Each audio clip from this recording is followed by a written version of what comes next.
तो लिस्ट क्या कहता है? List are use to store multiple item in a single variable. अभी तक हम क्या कर रहे थे, एक वेरिएबल में एक ही वैल्यू स्टोर करा रहे थे, यही करा रहे थे। अगर आपको एक वेरिएबल में मल्टीपल वैल्यू स्टोर करानी है, उसी के लिए हमें क्या यूज करना पड़ेगा? लिस्ट यूज करना पड़ेगा। Multiple item, list are created using square brackets. तो लिस्ट को हम कहाँ क्रिएट करते हैं? स्क्वायर ब्रैकेट के अंदर। The list is changeable. List के जो भी आइटम होंगे उनको हम क्या कर सकते हैं? चेंज कर सकते हैं, चेंजेबल हैं।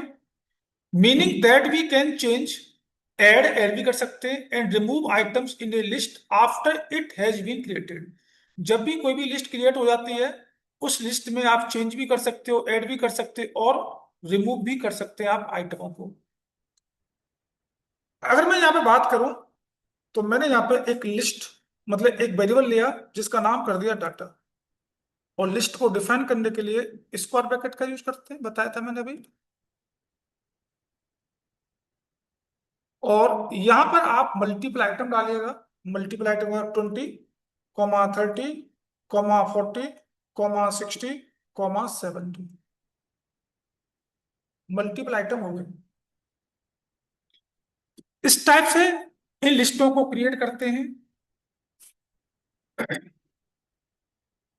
और इन लिस्ट के अंदर जो डाटा होता है,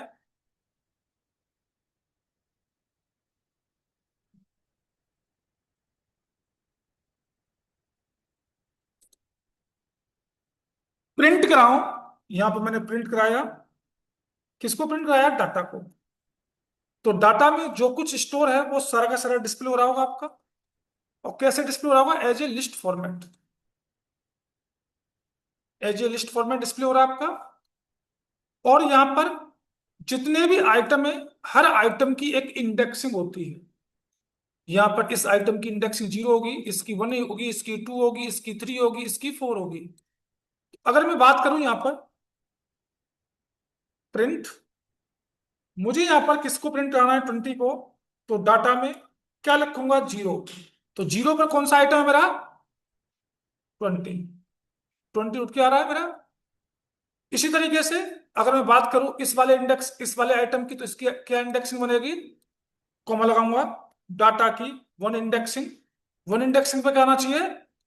30 आना चाहिए। 30 आ रहा है। इसके बाद मैंने कॉमा लगाया। फिर मैंने डाटा में 2 इंडेक्सिंग डाली। इस तरीके से नेक्स्ट वाला आ रहा होगा 40। इंडेक्स हमेशा यही रहेंगी। जो पहला आइटम होता है, पहला जो आइटम होगा लिस्ट के अंदर, उसकी इंडेक्सिंग ऑलवेज 0। 0 के बाद स्टार्ट होगा 0, 1, 2, 3 एंड 4। इस तरह से चलता जाएगा। और भी आइटम होंगे तो उनकी इंडेक्सिंग और भी इंक्रीज होती जाएगी। अब मुझे क्या करना है? मुझे करना यह है, इसमें सबसे पहला मेथड आता है लेन का। लेन मेथड क्या करता है? List length. अगर आपको किसी भी लिस्ट की लेंथ पता करनी है, लेंथ का मतलब मुझे पता करना है कि इसमें कितने आइटम हैं, उसके लिए कौन सा मेथड यूज करना होगा? लेन का। तो यहां पर मैंने प्रिंट कराया। और प्रिंट में लेन मेथड, LEN, किसका पता करना है? डाटा नाम के वेरिएबल।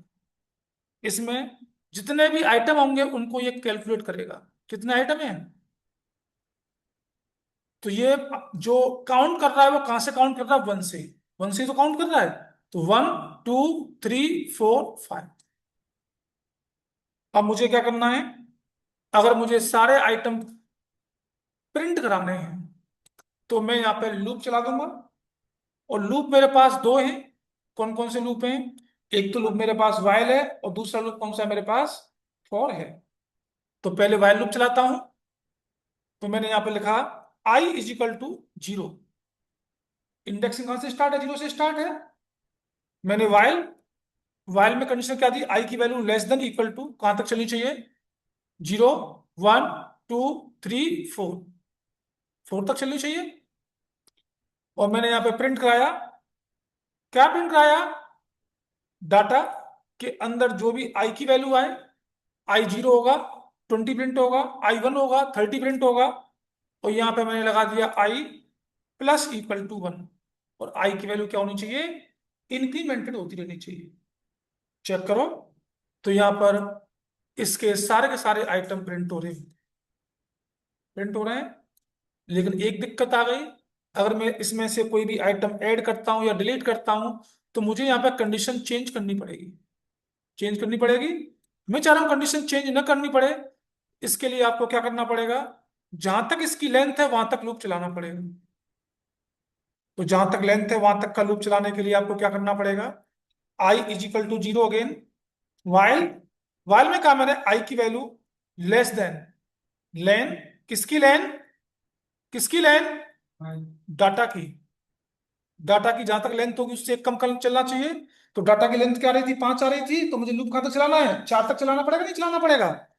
अब मैंने प्रिंट कराया, और प्रिंट में क्या कहा, डाटा में किसकी वैल्यू, आई की वैल्यू, आई की वैल्यू इंक्रीमेंट कर दो, आई प्लस इक्वल टू 1। तो जहां तक इसकी लेंथ होगी वहां तक आपका लूप चलना होगा। चल रहा है जी। इस तरीके से आप यहां पर लिस्ट में से वन बाई वन आइटम, यहां पर हमने, कमेंट कर दो इसको,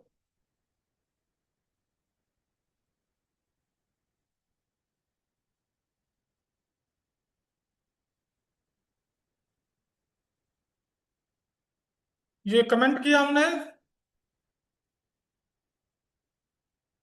कमेंट क्लोज। इसके बाद नेक्स्ट आता हमारा एक्सेस लिस्ट आइटम। अब एक्सेस जो किया हमने अभी लूप के थ्रू किया, अब यहाँ पे मैं दूसरे तरीके से करूंगा। एक और वेरिएबल लिया मैंने, डाटा नाम का ही ले लिया वेरिएबल। इसमें मैंने कुछ और लिस्ट के अंदर वैल्यू डाले, 1,2,3,4,5,6,7,8,9, 10। अब इसको जो एक्सेस किया, या तो हम इंडेक्सिंग के थ्रू एक्सेस कर रहे थे अभी, या लूप के थ्रू एक्सेस कर रहे थे। ये दो तरीके थे हमारे पास। तीसरा तरीका आता है list item are index and you can access them by refreshing to the index number. हमने ईच आइटम का इंडेक्सिंग दिया था और उसको गेट किया था, जैसे इसकी इंडेक्सिंग 0, 1, 2, 3। दूसरा है नेगेटिव इंडेक्स, आप नेगेटिव इंडेक्सिंग भी दे सकते हो, कैसे, प्रिंट, प्रिंट में कहा मैंने डाटा, और डाटा मैंने कहा -1, नेगेटिव इंडेक्सिंग हो गई। तो -1 ये कहां से स्टार्ट होगा, 10, पीछे से स्टार्ट होगा, यहां से स्टार्ट होगा। प्लस प्लस की करेंगे तो ये 0 से स्टार्ट होगा, 0, 1, 2, 3। अगर माइनस चलेंगे तो ये कहां से स्टार्ट होगा, राइट साइड से, -1, -2, -2 पे क्या आना चाहिए, 9 आना चाहिए, 9 गेट हो रहा है। तो अगर आप नेगेटिव में इंडेक्सिंग देते हैं तो नेगेटिव इंडेक्स कहां से चलेगी, राइट साइड से। और पॉजिटिव में देंगे तो इंडेक्सिंग कहां से स्टार्ट होगी, लेफ्ट से, लेकिन पॉजिटिव इंडेक्सिंग कहां से स्टार्ट होगी, 0 से। अब 0, 1, 2, 3, ठीक है।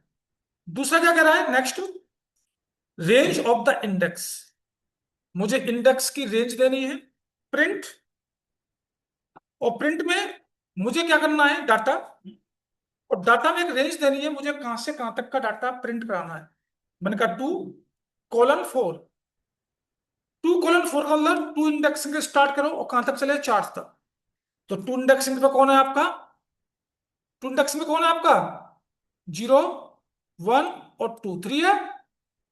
तो 0, 1, 2, 3 और 4, तो 4 इंक्लूड नहीं होता है, जो लास्ट वाला होता है वो इंक्लूड नहीं होता। उसके बीच में जितने भी लाई करेंगे वो इंक्लूड होते हैं, वो इंक्लूड हो रहे हैं आपके। एक और देखो, प्रिंट, प्रिंट में कहा मैंने 1, प्रिंट में डाटा, डाटा में से क्या चाहिए, 1:5। अब ये 1 कहा हो गया, 0, 1, 2 से स्टार्ट होगा ये, कहां तक चलेगा, 4 तक, 0, 1, 2, 3, 4, और ये 5, 5 इंक्लूड नहीं होगा। तो ये वाली रेंज आनी चाहिए, ये रेंज आ रही होगी, चेक कर लो, यही रेंज आ रही होगी, यही रेंज आ रही है। मैंने कहा प्रिंट, मतलब जो लास्ट नंबर देते हैं वो इंक्लूड नहीं होता है, प्रिंट। मैंने कहा डाटा, डाटा में 2 कॉलन मतलब 2 से स्टार्ट हो, 0, 1, 2, 2 से स्टार्ट होगा, एंड तक जितना भी डाटा होगा सारा प्रिंट हो रहा होगा। चेक करें। टू से स्टार्ट हुआ, एन तक जितना भी डाटा हुआ सारा प्रिंट हुआ। हमें लिखा प्रिंट डाटा, डाटा में लिखा हमने कॉलन 5। अब ये 5 तो इंक्लूड नहीं होगा, तो यहां से और 5 तक, ये 5 हो गया, ये प्रिंट होना चाहिए। चेक करो, ये प्रिंट हो रहा है। इस तरीके से इनको एक्सेस कर सकते हैं, रेंज देते हुए, इंडेक्सिंग देते हुए। रेंज के बाद नेक्स्ट आता है हमारा check if the item exist और नॉट एग्जिस्ट। मतलब हमने कोई भी लिस्ट बनाई, लिस्ट में ऐसा नहीं है कि यहां पर ये नंबर ही स्टोर हो सकते हैं, स्ट्रिंग वैल्यू भी स्टोर करा सकते हो। अब मैं स्ट्रिंग वैल्यू स्टोर कराने जा रहा हूं, देखो कैसे। यहाँ पे डाटा नाम का वेरिएबल है ना, वेरिएबल का नाम चेंज करो, लिस्ट कर लिया मैंने इस बार। नाम तो कुछ भी रख सकता हूँ, या एल आई कर दिया, या एल एस टी, ये ना वेरिएबल का नाम तो कुछ भी रख सकता हूँ मैं। यहाँ पे स्ट्रिंग वैल्यू के लिए अमित, कॉमा सुमित, कॉमा हरी, कॉमा राहुल, ये मेरे आइटम है। और मुझे पता करना है इसमें से कोई भी आइटम इसमें अवेलेबल है या नहीं है, मुझे चेक करना है। तो चेक करने के लिए एक इफ कंडीशन का यूज करना है। किसका, किसको चेक करना है? मैंने कहा भाई इसमें हरी अवेलेबल है, किसमें, in list L S T नाम के वेरिएबल में। बात समझ में आई?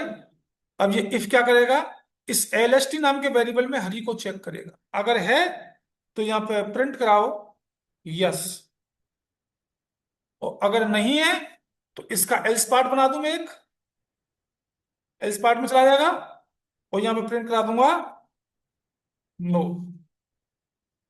चेक करो, हरी है। अगर मैं यहां निकाल देता हूं के, तो के तो है नहीं इसमें, तो यहाँ पे क्या जाना चाहिए, एल्स में, तो एल्स में जाके आ रहा होगा नो। चेक कर रहा है। अगर आपको अपने लिस्ट के आइटमों में कोई भी आइटम चेक करना है कि ये अवेलेबल है या नहीं है, तो इफ कंडीशन से चेक करा सकते हो। इस तरीके से आप इसको चेक भी कर सकते हैं कोई भी आइटम। चेंज आइटम वैल्यू, मुझे किसी भी आइटम की वैल्यू चेंज करनी है, मैंने यही ले लिया, क्योंकि लिस्ट में आइटम जो होते हैं चेंजेबल होते हैं, बताया था मैंने। अब इसमें से मुझे किसी भी आइटम की वैल्यू चेंज करनी है। सपोज कीजिए मुझे ये हरी चेंज करना है, हरी की इंडेक्सिंग कितनी है, कितनी इंडेक्सिंग है, 0 1 2 इंडेक्सिंग हो गई। तो मैंने कहा एल एस टी में 2 इंडेक्सिंग पर, जहां पर हरी है वहां पर आना चाहिए मोहित, ये आना चाहिए। और मैं अगर प्रिंट कराता हूं किसको प्रिंट कराता हूं, मैं एल एस टी को प्रिंट कराता हूं, तो चेक करेंगे कि जहां पर हरी था वहां पर क्या आना चाहिए, मोहित आना चाहिए। चेक करो जी, मोहित चेंज हुआ, मोहित चेंज हो रहा है। मुझे एक से ज्यादा आइटम चेंज करने हैं, एक से ज्यादा आइटम चेंज करने के लिए मैंने कहा एल एस टी, मैंने कहा 1,3, 1,3 का मतलब कौन सा हुआ, 1 0 1 ये आ गया, और 2 ये 3 तो इंक्लूड नहीं होगा। मुझे इन दोनों वैल्यूओं को चेंज करना है, और इन दोनों वैल्यूओं की जगह पे आना चाहिए ए कॉमा बी, ए कॉमा बी। प्रिंट कराया मैंने, और प्रिंट में मैंने क्या कराया, एल एस टी को। तो चेक करेंगे कि जहां पर सुमित और हरी था वहां पर ए और बी चेंज होकर आ गया होगा। नहीं आया, क्यों नहीं आया, एक मिनट चेक करते हैं। 0 1, 1 कहां से स्टार्ट हुआ, सुमित से, ठीक है, 1 2 3 इंक्लूड नहीं होगा, ठीक है, 3 इंक्लूड नहीं होगा, तो अच्छा, ठीक है। तो मुझे क्या ऐड करना होगा, लिस्ट ही ऐड करनी होगी इसके अकॉर्डिंग। तो लिस्ट ऐड करने के लिए, ये क्यों नहीं आ रहा, एक मिनट, बिल्कुल आएगा। क्या एरर दे रहा है, line number 36 1,3 L S T A comma B, list indent must be integer or silent not tuple. Okay, तो यहां पर हमने जो वैल्यू चेंज की है, यही ब्रैकेट लगता था हमारा, क्यों जी? ब्रैकेट तो ये लगता था, चेक कर लो। तो हमने कहा लिस्ट में रेंज कौन सी दे दी हमने, 1:3। तो 1 का मतलब यहां से स्टार्ट हुआ, कहां तक गया, यहां तक गया। तो लास्ट वाला इंक्लूड नहीं होता, ये इंक्लूड होते हैं। इन दोनों जगह पे क्या आना चाहिए, ए एंड बी। चेक करो, ए एंड बी आ रहा होगा, वो हमने कॉमा लगा दिया यहाँ पे। तो रेंज हमारे किससे देते हैं, कॉलम से देते, नहीं देते हैं, कॉमा से नहीं देते। तो अगर आपको एक आइटम को चेंज करना है तो उसकी इंडेक्सिंग देते हुए चेंज कर दो। अगर मल्टीपल आइटमों को चेंज करना है तो यहाँ पर रेंज देते हुए मल्टीपल आइटमों की वैल्यू डालनी पड़ेगी, तब जाकर चेंज हो जाएगा। इस तरीके से आप लिस्ट के आइटमों को अपडेट भी कर सकते हैं। कमेंट करो इसको। अब नेक्स्ट हमारा अपेंड आइटम। अपेंड आइटम क्या करता है कि जो भी आपकी लिस्ट होती है, उस लिस्ट के जितने भी आइटम होते हैं लास्ट में, उसके बाद अपेंड करेगा आपका कोई भी आइटम। तो क्या अपेंड करना है, किस में अपेंड करना है, एल एस टी में। डॉट मेथड का नाम है अपेंड। किसको अपेंड करना है, मैंने कहा एक मोहित नाम का डाटा ऐड होना चाहिए। तो ये मोहित नाम का डाटा इस लिस्ट में कहाँ ऐड हुआ होगा, राहुल के पास, राहुल के बाद। अगर मैं यहाँ पे प्रिंट करता हूं, किसको प्रिंट करता हूं मैं, एल एस टी को, तो देखेंगे यहाँ पे अपेंड होकर डाटा आ चुका हो। लास्ट में अपेंड हो रहा है, लास्ट में अपेंड हो रहा है। अपेंड का मतलब जो भी लिस्ट में पहले से आइटम है, उसके बाद ही डाटा अपेंड होगा, उसके बाद ही डाटा ऐड होगा। इस तरीके से अपेंड भी कर सकते हैं। इंसर्ट आइटम, इंसर्ट आइटम का मतलब मुझे किसी पार्टिकुलर इंडेक्सिंग पर कोई भी आइटम ऐड करना है। कैसे, देखिएगा। अब यहां पर मैं लिखा list, L S T dot insert. Insert नाम का मेथड होता है, किसको इंसर्ट करना है, किस इंडेक्सिंग पर, 0 1 2, मैंने कहा 2 इंडेक्सिंग पर यहां पर एक के आइटम ऐड हो जाए। तो 2 इंडेक्सिंग पर क्या है आपका, 0 1 2 हरी है, हरी आगे शिफ्ट होना चाहिए। प्रिंट, और प्रिंट कराया मैंने किसको, एल एस टी को। तो 2 इंडेक्सिंग पर आपका क्या ऐड हो गया होगा, और जो के जो हरी की इंडेक्सिंग थी वो आगे शिफ्ट हो गई, इंडेक्सिंग शिफ्ट हुई है। अगर आपको अपेंड करना है तो अपेंड लास्ट में होता है, किसी पार्टिकुलर इंडेक्सिंग पर करना है तो वहां पर क्या करना पड़ेगा आपको, इंसर्ट कराना होगा। तो वही इंसर्ट हो रहा है जी। डाटा इंसर्ट हो गया, इंसर्ट होने के बाद हमें क्या करना होगा, रिमूव स्पेसिफाई आइटम। हमें क्या करना है, अपने इस आइटम में, लिस्ट में से किसी भी आइटम को क्या करना है, रिमूव करना है। तो सपोज करो मुझे इस हरी को ही रिमूव करना है, तो यहां पर किस में से करना है, एल एस टी में से। मेथड का नाम है रिमूव। कौन सी इंडेक्सिंग है, हैं? कौन सी इंडेक्सिंग है, 3 पे कौन सा आइटम है, हरी है ना, है 0 1 2, हाँ जो भी है। 2 पे क्या है, हरी। हरी को मुझे डिलीट करना है, और यहाँ पे मैंने प्रिंट कराया किसको, किसको, एल एस टी को। तो चेक करो इसकी इंडेक्सिंग चेंज हो गई होगी, इंडेक्सिंग चेंज हो गई, चेंज हुई। जो यहाँ पे था वो कौन से प्लेस हो गया, यहाँ पर राहुल आ गया। मुझे एक और करना है, लिस्ट डॉट रिमूव। और रिमूव में से कौन सा करना है मुझे, सपोज करो मुझे करना है अमित। चेक करो दोनों रिमूव हो गए होंगे। क्या हुआ, कमेंट करो।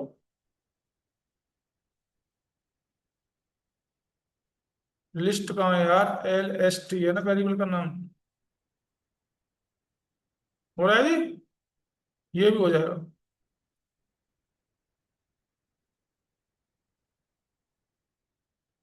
चेक करो दोनों हो रहे होंगे, दोनों हो रहे हैं। मल्टीपल करने हैं, तो मल्टीपल करने के लिए एक में ही पास कर सकते हैं, मल्टीपल ही तो हो रहे हैं वैसे, अलग अलग ये मेथड लगाया हमने। आप चाह रहे हो कि भाई एक साथ में अगर यूज करना है तो लिस्ट, और लिस्ट में हमने क्या दिया, L S T dot remove. और रिमूव के अंदर हमने दिया यहाँ पर हरी, कॉमा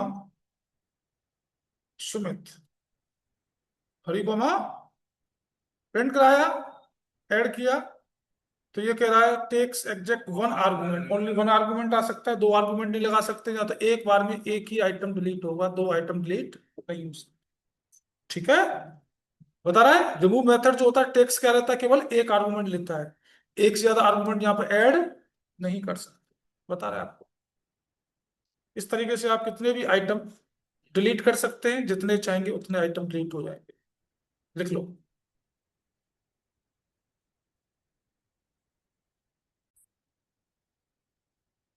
और हमें क्या करना क्या है, यहाँ पर नेक्स्ट है हमारा Python list remove specify indexing. अगर आपको किसी पार्टिकुलर इंडेक्सिंग को रिमूव करना है तो यहाँ पे पॉप नाम का मेथड होता है। अभी क्या कर रहे थे, अभी तो आप आइटमों का नाम दे रहे थे। अगर आपको किसी स्पेसिफाई इंडेक्सिंग को डिलीट करना है इंडेक्सिंग के थ्रू, तो उसके लिए कौन सा मेथड बनाया उन्होंने, पॉप मेथड, LST.pop। मैंने अभी यहाँ पर कोई इंडेक्सिंग नहीं दी, और प्रिंट कराता हूं मैं किसको, प्रिंट कराया मैंने LST को। तो बाय डिफॉल्ट जो पॉप होता है, बाय डिफॉल्ट वो लास्ट इंडेक्सिंग को डिलीट करता है। बाय डिफॉल्ट वो किस इंडेक्सिंग को डिलीट करता है, लास्ट इंडेक्सिंग को।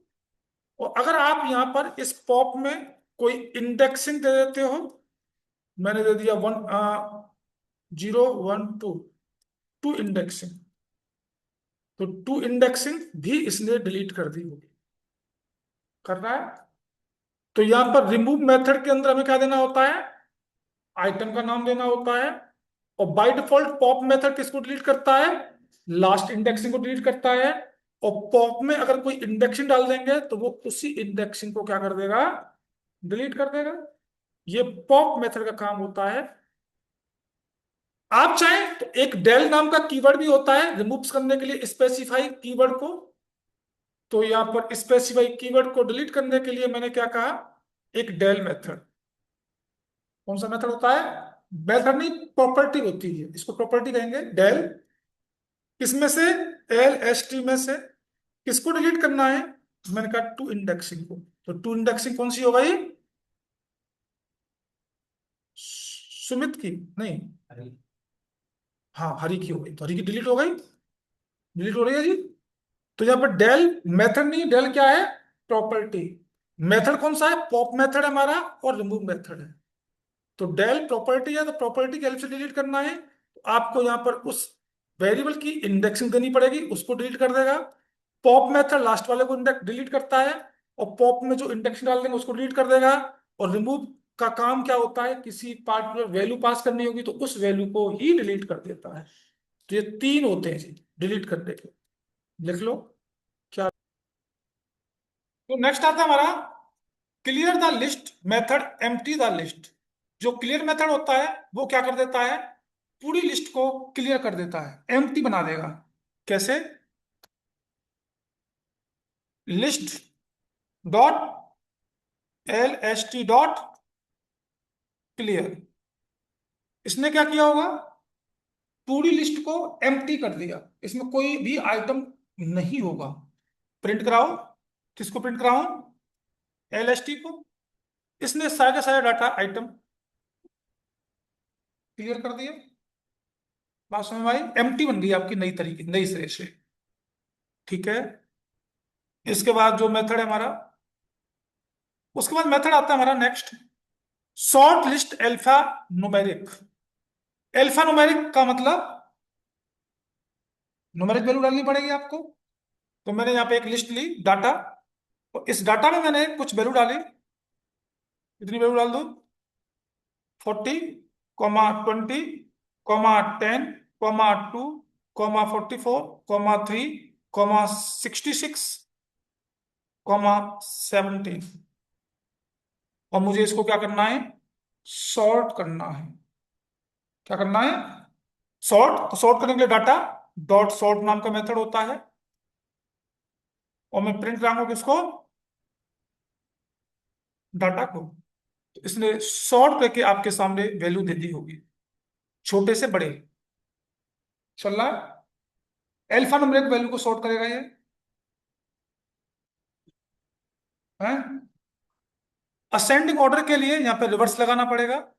या फिर एक और तरीका आपका, असेंडिंग ऑर्डर के लिए यहाँ पर रिवर्स ट्रू करना पड़ेगा, इसके अंदर एक वैल्यू पास करनी पड़ेगी रिवर्स की। Reverse is equal to true, ये रिवर्स हो जाएगा।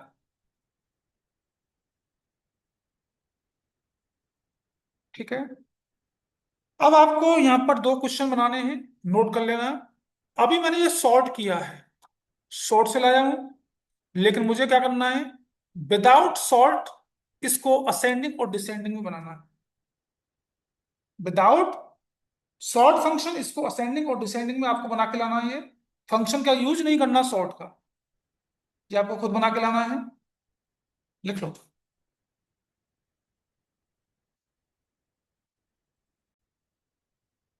सॉर्ट के बाद आता है कॉपी ए लिस्ट। कोई भी लिस्ट है, तो यही लिस्ट ले ली मैंने, और इस लिस्ट को मुझे कॉपी करके किसी एक वेरिएबल में स्टोर करना है। तो यहाँ पे CPY नाम का वेरिएबल लिया। किसको कॉपी करना है, LST को। मेथड का नाम है कॉपी।